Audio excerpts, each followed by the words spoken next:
KPK melakukan supervisi di sini soal masalah pengadaan barang dan jasa di Provinsi Lampung, gitu ya kan, yang dikelola oleh Pemda Provinsi Lampung. Kemudian catatannya, kalau Biro Pengadaan dan Jasa ini dianggap belum independen. Kalau opini publik sampai hari ini masyarakat masih memandang bahwa ULP belum transparan, belum terbuka, begitu. Kenapa? Karena memang banyak teknis yang diamati oleh pelaku usaha, katakanlah seperti itu. Ada keterbatasan akses informasi. Ya artinya itulah transparannya sebenarnya elektronik Pak sekarang. Kalau zaman sebelumnya itu kita mengumumkannya melalui media massa, artinya surat kabar. Kalau sudah muncul di sistem informasi rencana umum pengadaan, itu seluruh Indonesia dapat mengaksesnya langsung. Assalamualaikum warahmatullahi wabarakatuh. Waalaikumsalam warahmatullahi Tabi pun. Ya pun.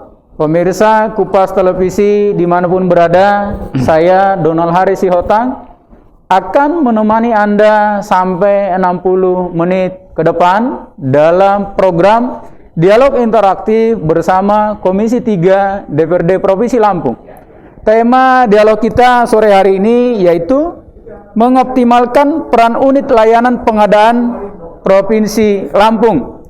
Bersama saya di studio sudah hadir 3 narasumber. Narasumber pertama yaitu Bapak Slamet Riyadi SOS, Kepala Biro Pengadaan Barang dan Jasa Provinsi Lampung. Apa kabar Pak Slamet? Baik, terima kasih Pak. Sehat ya Pak ya?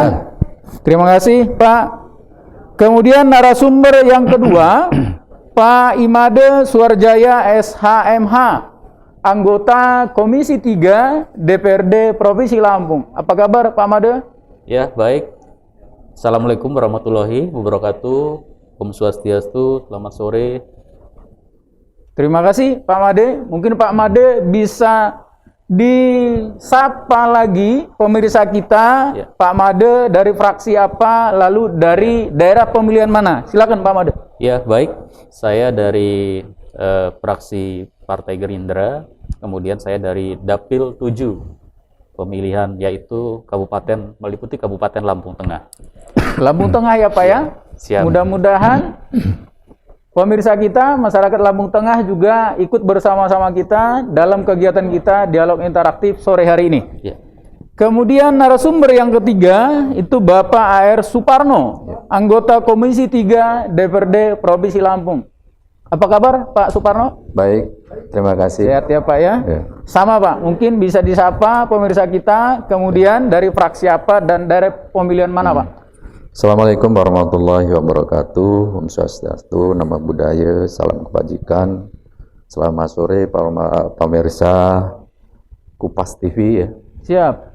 Yang ada di Belanda Lampung, saya AR Suparno, Komisi 3 dari fraksi PDI Perjuangan, Dapil Kota Bandar Lampung. Kota Bandar Lampung ya Pak ya? Iya. Mudah-mudahan semua masyarakat kita Kota Bandar Lampung ikut menonton dan terlibat aktif dalam program kita Dialog Interaktif sore hari ini. Tema kita sebagaimana tadi kami sampaikan yaitu mengoptimalkan peran unit layanan pengadaan Provinsi Lampung. Mungkin masih banyak juga masyarakat kita yang awam. Apa sih unit pelayanan pengadaan ini? Nah, Pak Slamet bisa diceritakan dengan pemirsa kita apa tugas dan fungsi unit layanan pengadaan Provinsi Lampung ini? Monggo Pak. Ya, terima kasih Pak Moderator serta rekan-rekan yang terhormat dari Komisi 3. Oh, Komisi 3, Pak Made dan Pak Suparno. Pertama-tama saya perkenalkan diri, saya Slamet Riyadi SOS. Selaku Kepala Biro Pengadaan Barang dan Jasa Provinsi Lampung, menjabat semenjak bulan tanggal 16 Oktober 2020. Sebelumnya saya bertugas juga sebagai Kepala Bagian Pengadaan Barang dan Jasa, yang artinya pekerjaan sejenis Pak, cuma ruang lingkupnya lebih luas sebagai Kepala Bagian Pengadaan Barang dan Jasa di Kabupaten Pesawaran selama 4 tahun. Jadi sebagai Kepala Biro baru sekitar 6 bulan tapi di organisasi itu sebenarnya sudah lama, gitu ya Pak ya? Sudah 4 tahun di Kabupaten Iya, Sawalan. Pertama-tama mungkin saya agak meluruskan Pak mengenai istilah unit layanan pengadaan itu sesuai dengan Peraturan Gubernur Nomor 13 Tahun 2019 merujuk pada Permendagri, itu struktur organisasi unit kerja pengadaan barang dan jasa untuk provinsi itu berbentuk biro pengadaan barang dan jasa. Kalau untuk kabupaten tipe A itu berbentuk bagian pengadaan barang dan jasa. Jadi mungkin istilah ULP itu mulai kita benahi, bukan ULP lagi Pak, Biro Pengadaan Barang dan Jasa. Sudah Biro Pengadaan ya, di bawah, Barang dan Jasa. Ya, di bawah. Jadi bukan unit lagi ya? Ya, unit kerja pengadaan barang dan jasa, tapi bentuknya berupa biro. Di bawah sekretaris daerah. Yang bertanggung jawab langsung kepada gubernur melalui sekretaris daerah. Oke, lanjut Pak. Tugas dan fungsinya. Tugas dan fungsi Biro Pengadaan Barang dan Jasa adalah membantu sekretaris daerah melakukan proses pengadaan barang dan jasa pemerintah daerah, itu yang melalui layanan pengadaan secara elektronik Pak. Artinya ada jenis-jenis pengadaan barang, 2 jenis pengadaan barang jasa yang kami tangani, yaitu bila jenisnya pengadaan barang berupa konstruksi atau barang itu yang di atas 200 juta dan jasa konsultansi di atas 100 juta. Sampai hari ini kalau yang pengadaan di bawah itu masih ditangani langsung oleh OPD masing-masing. Ya. Kemudian soal prosedur pengadaan barang dan jasanya itu seperti apa, Pak Slamet? Ya. Acuan pengadaan barang jasa atau dasar hukum pengadaan barang dan jasa adalah Perpres 12 2021. Perpres 16 2018 yang diubah terbaru dengan 12 tahun 2021.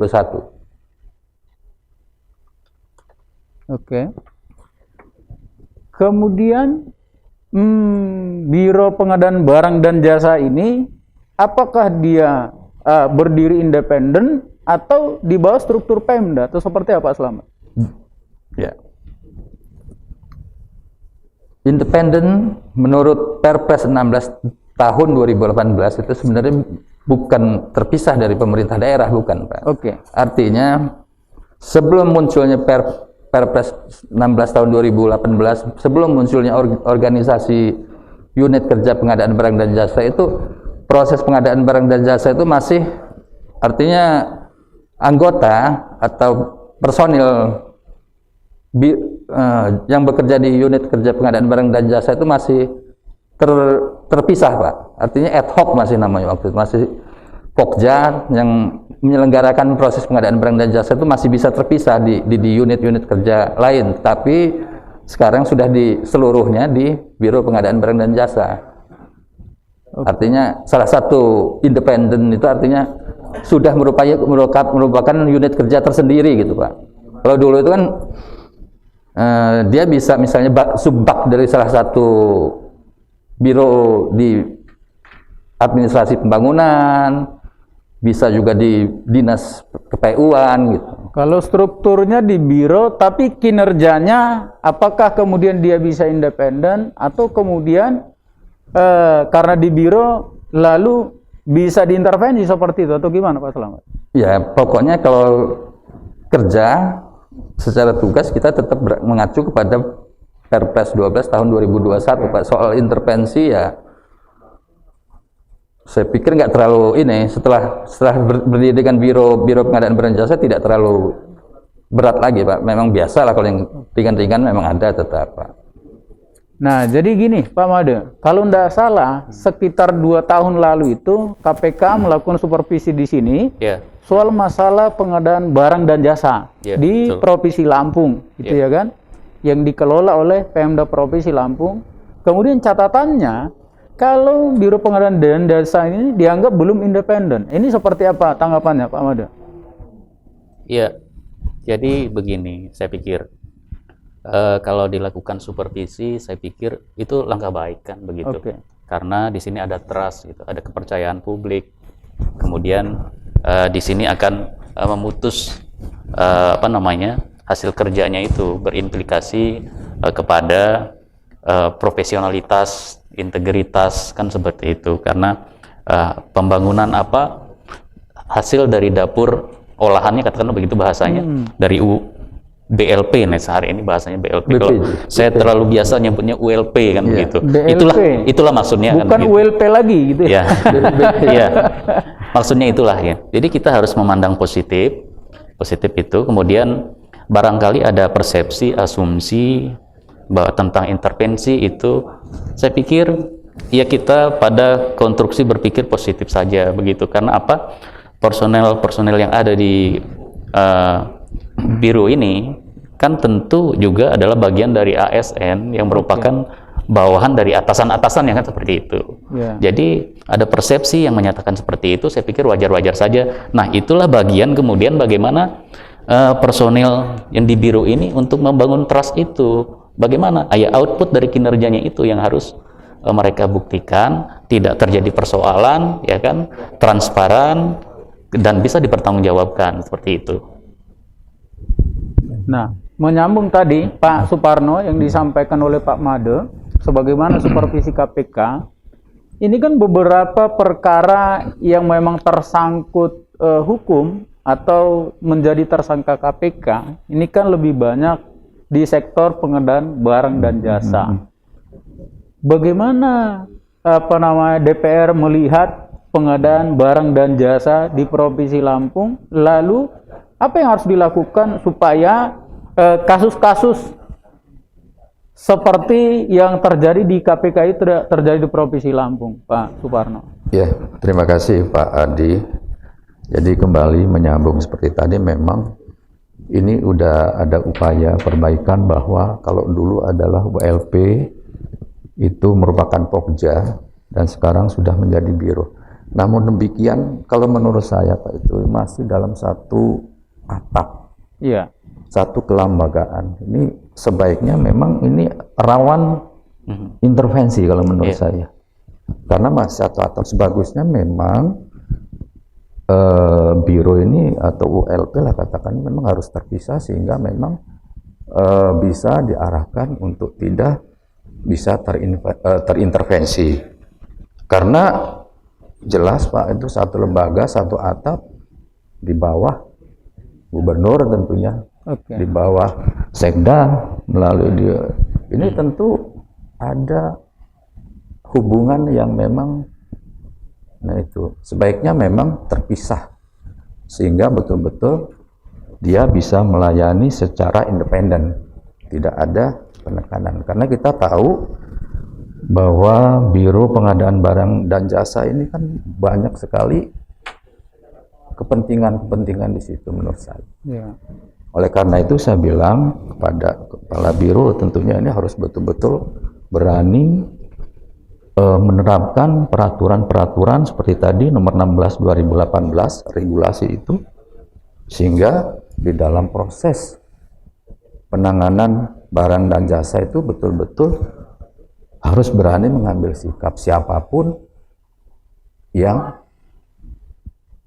melelang, katakanlah, jangan sampai nanti ini menjadi intervensi baik secara kelembagaan maupun sebagai SDM-nya juga harus terpisah, sehingga ini betul-betul harus bisa independen. Menurut saya begitu. Kalau Pak Made melihat selama ini proses pengadaan barang dan jasa yang dikelola oleh BLP, apakah itu sudah memang transparan, akuntabel, atau seperti apa Pak Made?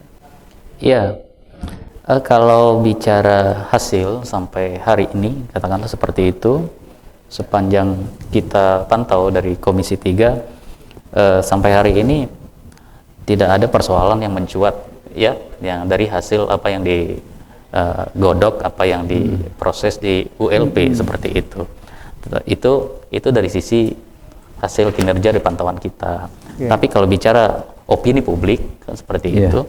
Kalau opini publik sampai hari ini masyarakat masih memandang bahwa ULP belum transparan, belum terbuka begitu.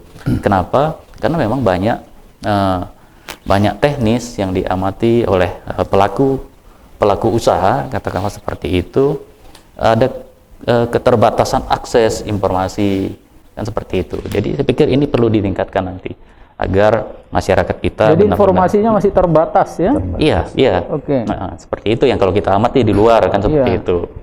Jadi saya pikir ULP inilah bagian juga yang perlu dibenahi. Karena di ULP ini kan sebenarnya personalnya adalah orang-orang yang mempunyai keahlian gitu Pak.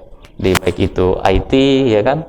Kemudian mereka juga terseleksi sedemikian rupa. Kemudian kalau dilihat mungkin Pak Kabiru yang paling paham, orang pokja-pokjanya yang masuk ke ULP ini orang-orang pilihan. Kemudian ada spesifikasi tertentunya, nggak mudah mau masuk ke biro ini, gitu.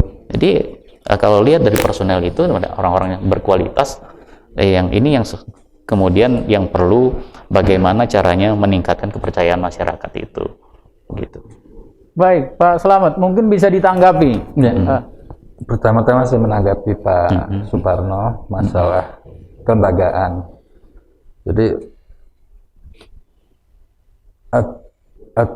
aturan kerja kami, menurut aturan kerja kami Pak, yang tertinggi adalah Perpres 16 tahun 2018 yang diubah oleh Perpres 12 tahun 2021. Sedangkan aturan petunjuk dan pelaksanaannya itu yang mengatur adalah Lembaga Kebijakan Pengadaan Barang dan Jasa Lembaga Kebijakan Pengadaan Barang dan Jasa Pemerintah, LKPP namanya Pak. Itu lembaga LKPP itu adalah lembaga pemerintah non departemen yang berpusat di Jakarta. Itulah aturan petunjuk pelaksanaan dan petunjuk teknis yang penjabaran dari peraturan pemerintah, peraturan presiden Pak. Jadi sebenarnya awal perubahan Perpres 54 ke 2018 itu sebenarnya LKPP, lembaga LKPP itu memang menginginkan biro atau pengelola pengadaan barang dan jasa itu menjadi satu unit organisasi yang agak cukup besar Pak. Sebenarnya konsepnya waktu itu badan sebenarnya.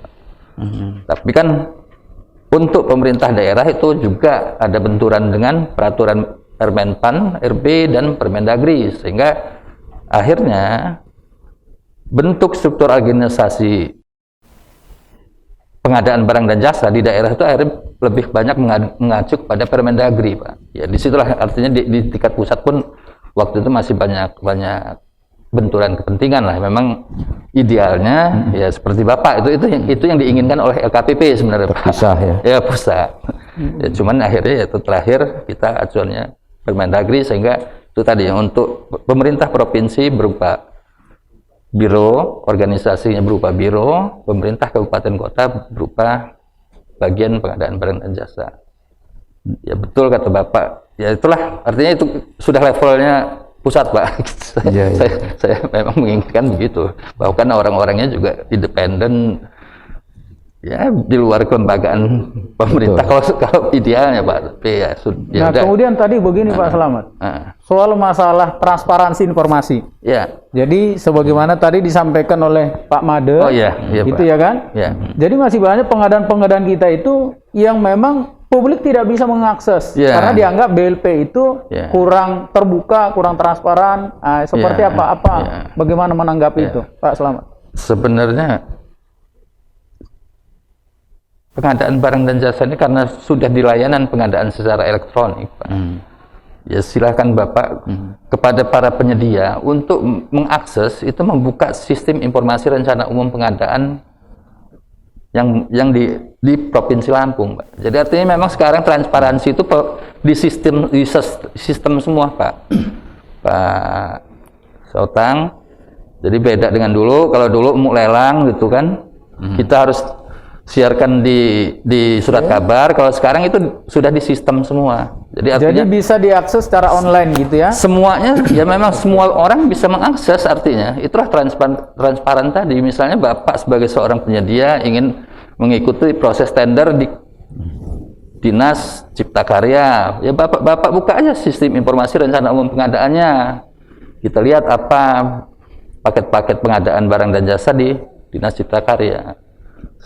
Ya artinya itulah transparannya sebenarnya elektronik Pak sekarang. Kalau zaman sebelumnya dari itu kita mengumumkannya melalui media massa, artinya surat kabar daerah itu Pak, waktu itu Pak.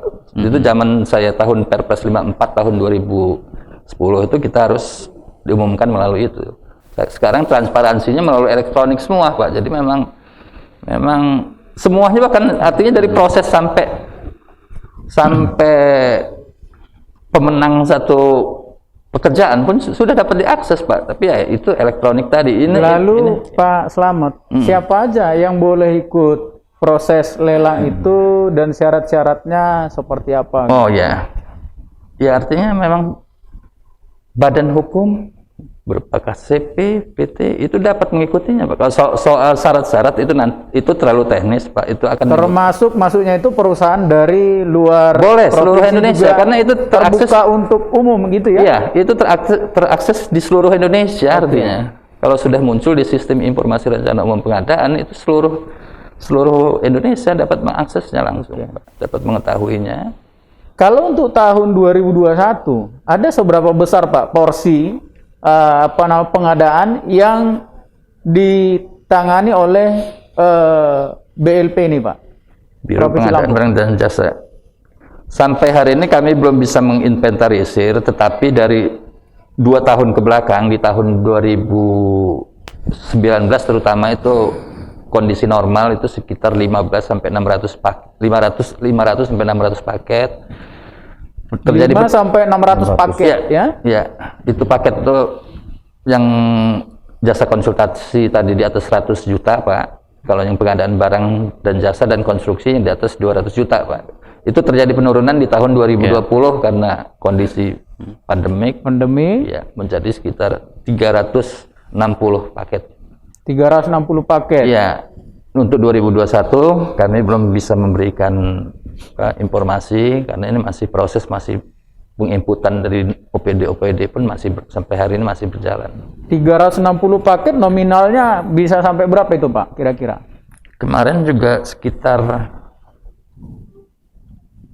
kurang lebih 600 sekian miliar ditambah pengadaan langsung ya sudah di atas 1 triliun 1,2. Oke, di atas 1 triliun 1,2 ya.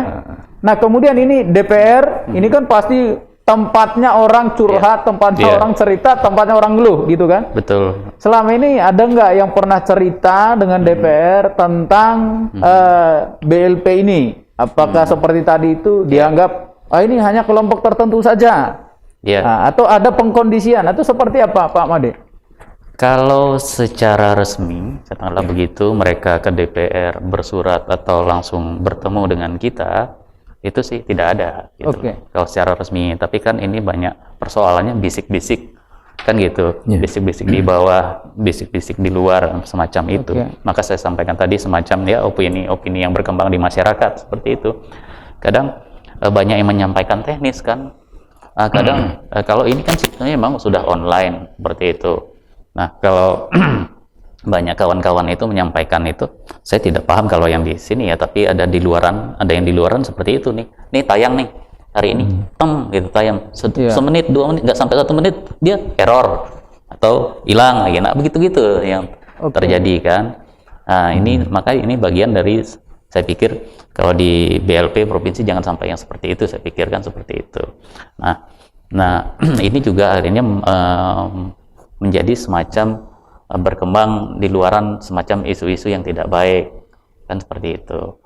Nah tapi kembali saya sampaikan tadi kan ada yang kalau secara resmi menghadap lapor atas itu tentu kita akan mengambil langkah secara kelembagaan juga seperti itu. Tapi karena namanya ini juga bisik-bisik ya sudah sebagai bagian dari konsumsi kita, tetapi bukan berarti juga kita langsung mengabaikan begitu saja ya, tidak juga kan begitu. Ini juga bagian dari pemahaman tapi kita. Tapi ada informasi-informasi yang berkembang gitu ya? Iya, semacam itu gitu. Ya kan, dan yang kita awasi juga tidak hanya sebatas yang di ULP tadi, kan ada disampaikan ada 200 juta ke atas atau baru dia WLP kalau yang pengadaan. Kalau dia konstruksi sifatnya, kalau barang dan jasa konsultasi semacam tadi 100 juta. Kalau di bawah itu kan ada istilah, ada PL, ada PML kan, seperti PL penunjukan langsung, ada PML apa itu di satker masing-masing. Udah itu juga bagian dari yang kita awasi kan, seperti itu. Kalau Pak Suparno, apa namanya, pernah ada dapat laporan informasi soal kinerja BLP ini? Iya, memang seperti kita kan DPR, artinya mewakili masyarakat, banyak pertanyaan seperti itu, walaupun tadi sudah dijelaskan sama Pak Selamat Supriyadi ya, artinya menggunakan elektronik segala macam. Nah, cuman apakah kalau elektronik itu kan sifatnya data atau berkas yang kita inputkan, tentunya biro juga harus meneliti. Katakanlah misalnya sekarang ada proyek pengadaan alat-alat pertanian misalnya kan begitu. Kemudian kan tentunya harus yang ikut lelang itu harus betul-betul yang punya kredibel di dalam pengadaan barang-barang itu. Iya, yang profesional. Yang profesional lah katakanlah. Ini hanya dilihat dari berkas. Paling tidak kan mereka setahun sebelumnya pernah mengadakan barang pertanian apa. Ini selalu sebagai apa, pegangan daripada biro. Nah, berkas ini apakah ini pernah diteliti atau dilihat? Coba di mana mereka beli ini? Di mana mereka mengadakan barang-barang ini? Dari biro ini kan. Jadi alat ukurnya bukan hanya penawaran paling rendah gitu ya, tapi company profilnya juga harus paham gitu ya. Harus paham betul. Artinya barang-barang itu ada di mana? Pernah mengerjakan apa? Misalnya dia pernah mengerjakan katakanlah sekolahan. Ada di mana kita cek betul. Oh ya, ini si A, betul proyek. Artinya punya kapabilitas untuk melaksanakan itu. Jangan sampai nanti kita paham lah Pak, proyek itu bagus, baru 6 bulan kena tiup angin roboh. Ini banyak hal yang seperti ini. Nah, ini karena belum punya pengalaman kerja. Karena mungkin ini belum punya. Karena itu secara elektronik ini masuk, tetapi tidak dicek satu persatu. Pekerjaan ini pernah bekerja di mana? Mungkin itu Pak yang kita harus. Ya, apakah pernah terjadi kasus seperti itu atau bagaimana Pak Selamat menanggapi yang disampaikan tadi dari DPR, baik dari Pak Made maupun dari Pak Suparno? Ya, di sistem pengadaan secara elektronik Pak, ya, artinya sekarang berkas-berkas kan melalui proses download namanya Pak, ya. Jadi tidak sudah langsung, itu sesuai kriteria yang ditentukan oleh Pokja Pak. Ya, kami sudah lakukan yang Pak Parno ini, artinya untuk satu pekerjaan kalau pengalamannya palsu atau memang ini kita cross check langsung Pak. Misalnya katanya berpengalaman pernah bekerja di Metro misalnya di kabupaten ini, ya kita cek langsung apa kebenaran.